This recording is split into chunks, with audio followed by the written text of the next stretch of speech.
Cartilha sobre o crack. A melhor forma de prevenção contra as drogas é a informação. Esta deve ser clara, objetiva e fundamentada cientificamente. A prevenção passa por toda a sociedade, nela incluídas escolas, famílias, poder público, organizações não governamentais, etc. Este material visa colaborar para ampliar a discussão sobre o tema e trazer informação sobre o grave problema do uso do crack, além de alertar sobre a urgência de medidas efetivas e a ampliação do financiamento público para a concretização destas medidas. A droga é algo que já existe há muito tempo. Neste sentido, o consumo de substâncias que alteram o estado de consciência é fenômeno cultural, que ocorre em diversos contextos: social, econômico, ritual, religioso, estético, psicológico, cultural. Não há sociedade livre de drogas. O que há são diferentes finalidades quanto ao uso. A busca de experiências de prazer é apenas uma delas. O uso de crack, no Brasil, vem crescendo de modo avassalador. Vale lembrar que o álcool e o tabaco também são largamente utilizados por crianças e adolescentes. Entre estes, aqueles que são moradores de rua vivenciam agravos relativos ao uso, não só físicos, como psíquicos e sociais. A questão que se aborda é com o fim de saber como atender na rede pública de saúde os usuários de crack das regiões mais vulneráveis das cidades. A necessidade de se aproximar desta população e criar relações de confiança requer um trabalho territorial, intersetorial, com forte investimento na formação de profissionais envolvidos. É certo também que o contínuo combate à miséria e a melhoria das políticas públicas no campo social são fatores primordiais na prevenção ao abuso de todas as drogas. A atenção a usuários de crack no Sistema Único de Saúde, o SUS, está fundamentada nos referenciais de atenção em rede, acesso universal e intersetorialidade. Ressalta-se a gratuidade de qualquer atendimento, que se constitui também direito da família, de todos os seus membros. Aliás, é muito importante a participação dos familiares no tratamento, independente da adesão ou não do usuário de crack. A porta de entrada na rede de atenção em saúde, segundo o Ministério da Saúde, deve ser a estratégia de saúde da família e os centros de atenção psicossocial, álcool e outras drogas, CAPS-AD. Além disso, a articulação com as políticas públicas de ação social, educação, trabalho, justiça, esporte, direitos humanos, moradia, também constitui importante estratégia. 10 perguntas e respostas para entender o crack. 1. O que é crack? É uma substância psicoativa euforizante, estimulante, preparada à base da mistura da pasta de cocaína com bicarbonato de sódio. Para obtenção das pedras de crack, também são misturadas à cocaína diversas substâncias tóxicas, como gasolina, querosene e até água de bateria. A pedra de crack não é solúvel em água e não pode ser injetada. Ela é fumada em cachimbo, tubo de PVC ou aquecida numa lata. Após ser aquecida em temperatura média de 95 graus, passa do estado sólido ao de vapor. Quando queima, produz o ruído que lhe deu o nome. Pode ser misturada com maconha e fumada com ela. A merla, também conhecida como mela, mel ou melado, preparada de forma diversa do crack, apresenta-se sob a forma de uma base e também é fumada, utilizada predominantemente no Distrito Federal. A merla é extremamente tóxica e acarreta sérias complicações médicas. 2. Quais seus efeitos imediatos? Ao ser fumado, é absorvido pelo pulmão e chega ao cérebro em 10 segundos. Após a pipada, ato de inalar a fumaça, o usuário sente grande prazer, intensa euforia, sensação de poder, excitação, hiperatividade, insônia, perda de sensação de cansaço e falta de apetite. O uso passa a ser compulsivo, pois o efeito dura apenas de 5 a 10 minutos e a fissura, vontade, em usar novamente a droga torna-se incontrolável. Segue-se repentina e profunda depressão e surge desejo intenso de uso repetido imediato. Assim, serão usadas muitas pedras em seguida para manter o efeito estimulante. 3. Como causa a dependência? Por ser fumado, expande-se pela grande área da superfície do pulmão e é absorvido em grande quantidade pela circulação sanguínea. O efeito é rápido e potente, porém passa depressa, o que leva ao consumo desenfreado. 4. Quais as consequências do uso em médio e longo prazo? Físicas: danos ao pulmão associado a fortes dores no peito, bronquite e asma, aumento da temperatura corporal com risco de causar acidente vascular cerebral, destruição de células cerebrais e degeneração muscular, o que confere aquela aparência esquelética do usuário frequente. Inibição da fome e insônia severa.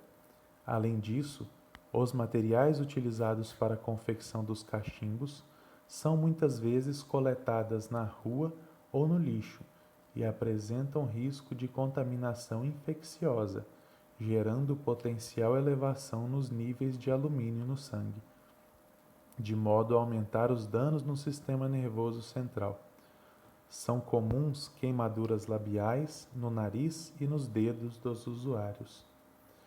Psicológicas: fácil dependência após uso inicial, grande desconforto durante a abstinência, gerando depressão, ansiedade e agressividade contra terceiros. A diminuição marcante do interesse sexual.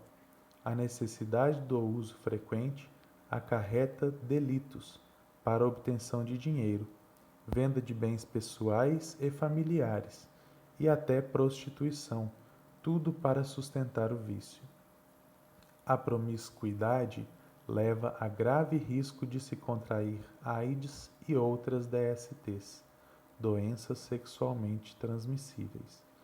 O usuário também apresenta com frequência atitudes bizarras devido ao aparecimento de paranoia, colocando em risco a própria vida e a dos outros. Sociais: abandono do trabalho, estudo ou qualquer outro interesse que não seja a droga. Deterioração das relações familiares, com violência doméstica e frequente abandono do lar. Grande possibilidade de envolvimento com criminalidade, a ruptura ou a fragilização das redes de relação social, família e de trabalho normalmente leva a aumento da estigmatização do usuário, agravando sua exclusão social. É comum que usuários de crack matem ou sejam mortos. 5. Quem é o usuário de crack? Por muito tempo, a dependência química foi considerada uma doença masculina. Aspectos sociais e culturais que propiciavam mais acesso masculino às drogas levavam a crer que eles seriam mais suscetíveis. No entanto, atualmente, o consumo de substâncias ilícitas e álcool é indiscriminado entre mulheres e homens adultos e adolescentes. No caso do crack, implicam-se no uso até mesmo crianças de várias idades. Também acreditava-se anteriormente que seu uso era mais intenso nas classes de baixa renda. Porém, hoje, a utilização do crack já ocorre em todas as classes sociais. As populações mais vulneráveis, entre elas moradores de rua, crianças e adolescentes, constituem importante grupo de risco. 6. Quais são os principais sinais para reconhecimento do uso de crack? Abandono de interesses sociais não ligados ao consumo e compra de drogas. Mudança de companhias e de amigos não ligados ao consumo desta. Visível mudança física, perda de pelos, pele ressecada, envelhecimento precoce. Comportamento deprimido, cansaço e descuido na aparência, irritação e agressividade com terceiros por palavras e atitudes. Dificuldades ou abandono escolar, perda de interesse pelo trabalho ou hábitos anteriores ao uso do crack. Mudança de hábitos alimentares, falta de apetite, emagrecimento e insônia severa. Atitudes suspeitas, como telefonar para pessoas desconhecidas dos familiares com frequência e sumir de casa sem aviso constantemente. Extorsão de dinheiro da família com ferocidade. Mentiras frequentes ou recusa em explicar mudança de hábitos ou comportamentos inadequados. 7. Pode ser associado ao uso de outras drogas? É comum que usuários de crack precisem de outras substâncias psicoativas no período das chamadas brisas, ou seja, no período imediato após o uso do crack. Nesse momento, acabando o efeito estimulante, há grande mal-estar, sendo usados álcool, maconha ou outras substâncias para a redução desta péssima sensação. O sofrimento psíquico decorrente do uso do crack induz o usuário a múltiplas dependências. 8. Que atitudes podem agravar a situação do usuário? No início do uso da droga, o indivíduo ilude-se, imaginando que com ele vai ser diferente, que não vai se tornar um viciado. Mesmo quando progride para a dependência, continua acreditando que para quando quiser. E não percebe que, na realidade, não quer parar nunca. Pelo contrário, quer sempre mais.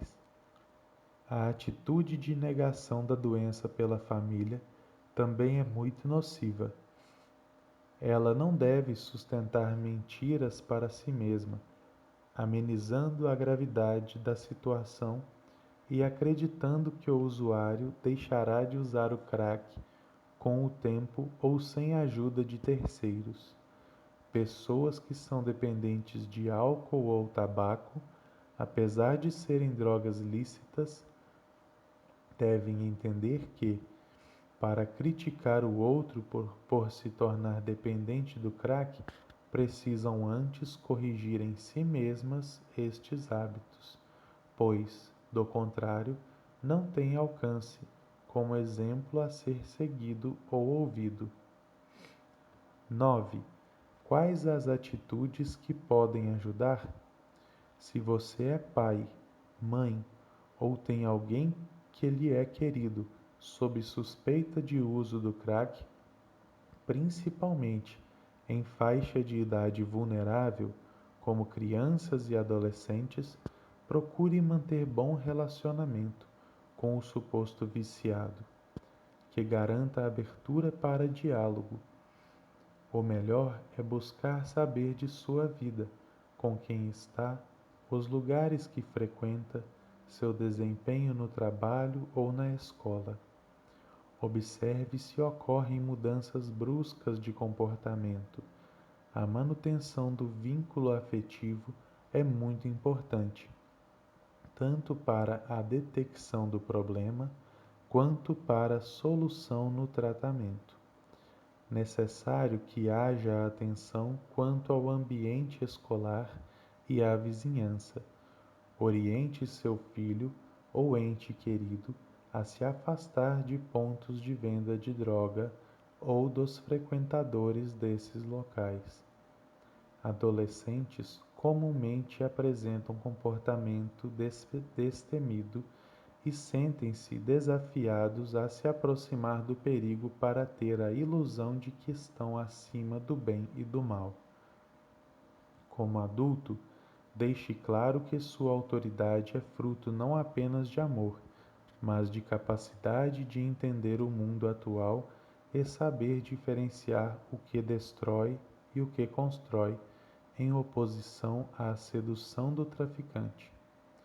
Os agentes do tráfico procuram ser simpáticos e amistosos para com sua população-alvo, ensinam gíria própria e não destoam da imagem da moda seguida pelo público que eles visam. O disque denúncia no seu estado ou município pode ser utilizado para denunciar traficantes. 10. Quais as possibilidades de tratamento? Inicialmente, é necessário uma avaliação do paciente para saber sobre o efetivo consumo de crack.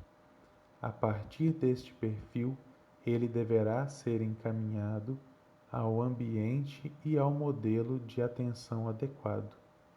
Deve ser verificado o grau de dependência e o uso nocivo, assim como a intenção voluntária de busca de ajuda para o tratamento. É preciso entender qual o padrão de consumo, que pode oscilar muito, e indicar a gravidade do quadro em relação a cada usuário de crack. Caracterizam-se 3 modos de consumo: baixo risco, com raros e leves problemas. Isto é excepcional entre usuários de crack, praticamente inexistente. Uso nocivo ou abuso, que combina baixo consumo com problemas frequentes, observável em usuários recentes. Dependência, alto consumo com graves problemas, é o perfil do usuário que busca serviço especializado. O usuário também deve ter avaliada a sua disposição para o tratamento. É o que se chama classificar o estágio motivacional, que irá definir as estratégias e atividades para a promoção do tratamento individual. Princípios para investigação motivacional. Pré-contemplação. O usuário não tem consciência de que precisa mudar, é resistente à abordagem e à orientação. Contemplação. Reconhece o problema, aceita a abordagem sobre mudança, mas continua valorizando e usando a droga. Preparação. Reconhece o problema, percebe que não consegue resolver sozinho e pede ajuda. Esta fase pode ser passageira, daí ser necessário pronto atendimento quando solicitada pelo indivíduo. Ação. O usuário interrompe o consumo, inicia tratamento voluntariamente e precisa ser acompanhado por longo tempo, mesmo melhorando, pois ainda corre grande risco de recaída, mantendo-se ambivalente diante da droga. Manutenção. Nesta fase, o usuário está em abstinência, com risco de recaída, ainda possível pela ambivalência de sua relação com a droga e fatores de risco próprios de cada caso. Pensa nela com frequência. Cuida-se preventivamente do risco de recaída. Recaída. Retorno ao consumo após período longo de abstinência. É importante notar que recair não é voltar ao zero. Necessária esta percepção para retomar a recuperação, a fim de que a culpa e a desesperança não destruam o novo empenho de melhora. Quanto mais pronto e motivado o indivíduo, mais objetiva será a proposta terapêutica, enquanto a situação contrária implicará mais negociação e tempo. Devem ser tratados também problemas psiquiátricos paralelos ao uso do crack. O uso medicamentoso é indicado para auxiliar na redução da vontade do uso da substância, supressão da fissura, aliviar os sintomas da abstinência e diminuir ou mesmo inibir o comportamento de busca. O tratamento multidisciplinar é a melhor forma de intervenção nestes casos e permite resposta ampla às necessidades, principalmente do usuário que precisará de abordagens terapêuticas por longo tempo. A recuperação depende fundamentalmente do apoio familiar, da comunidade e da persistência da pessoa. Quanto mais precoce a busca de ajuda, mais provável o sucesso do tratamento. Este é penoso, com grande sofrimento físico e psicológico, além de, dependendo do caso, significativa possibilidade de recaídas. Mesmo o indivíduo abstinente pensa com frequência na droga. É preciso tomar isso em consideração para não desanimar e ter coragem de continuar. A ajuda profissional é indispensável, porém, amor, compreensão e paciência não são apelos demagógicos, mas sim estratégias concretas de ajuda que qualquer decisão pode proporcionar ao seu semelhante em risco. Manter-se bem informado e ter boa vontade são atitudes que podem contribuir muito para o tratamento dos dependentes químicos. Não há tratamento único para o crack, mas é nos municípios, local onde as pessoas vivem, que deve ocorrer a atenção integral ao usuário de drogas e às famílias. A detecção precoce e imediata intervenção são importantes aliados no enfrentamento da questão. Para atendimento, procure o CAPS-AD, Centro de Atendimento Psicossocial Álcool e Drogas, ou o Programa Saúde da Família no seu município. Em caso de dúvidas, entre em contato com a Secretaria de Saúde de sua cidade.